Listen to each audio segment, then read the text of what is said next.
मनीर मेमन जी रिपोर्ट में। मेरापुर जो नौजवान नेमतुल्ला ॾेथो कटे आहे जेको जंग खां माज़ूर आहे ऐं हुन कॾहिं बि माज़ूरीअ खे पंहिंजी मजबूरी न सम्झो आहे।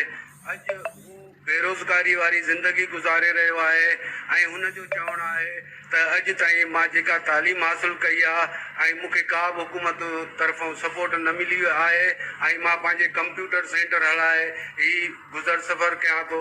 अचो त उस्ताद नेमतुल्ला ॾेथे खां पुछूं त हुन जा कहिड़ा तासुरात आहिनि।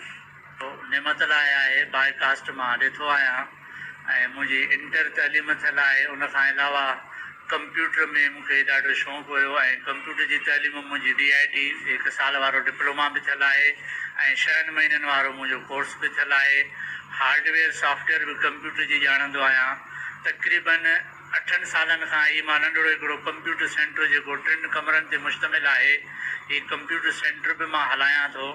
केतिरा ई शागिर्द हितां कंप्यूटर जी तइलीम हासिल करे उहे जॉब्स वग़ैरह कनि था ऐं प्राइवेट स्कूलनि में उहे जेको आहे क्लर्की जो कमु कनि था। सो असां हिकु त मां माज़ूर बि आहियां, उन खां अलावा असांखे गवर्नमेंट खे माना का बि सहूलियत ॾियणु घुरिजे।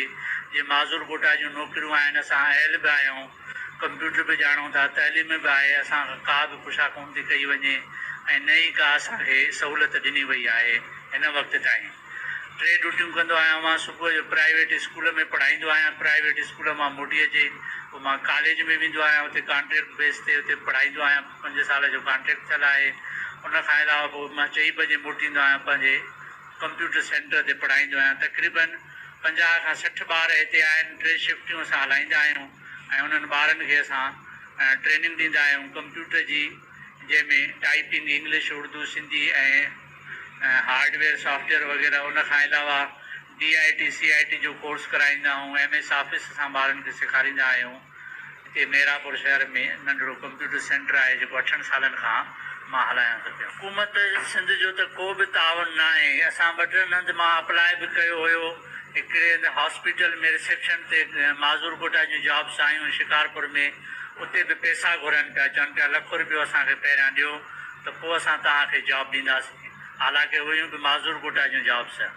पोइ असां ग़रीब आहियूं, किथां ₹1 आणे जो हिननि खे ॾियूं। ऐं उन खां अलावा को बि भरोसो बि न आहे। जेकॾहिं उन्हनि खे पैसा ॾिजनि त उहो जॉब बि कोन थी मिले ऐं पैसा बि खाई वञनि था। हिन हुकूमत सिंध खां पुरज़ोर मुतालबो कयो आहे त बराए महिरबानी माज़ूरनि जी कोटा मां जेको असांजो हक़ आहे उहो ॾिनो वञे, जीअं असां का बि ज़िंदगी पंहिंजे ॿारनि सां ख़ुशी गुज़ारे सघूं।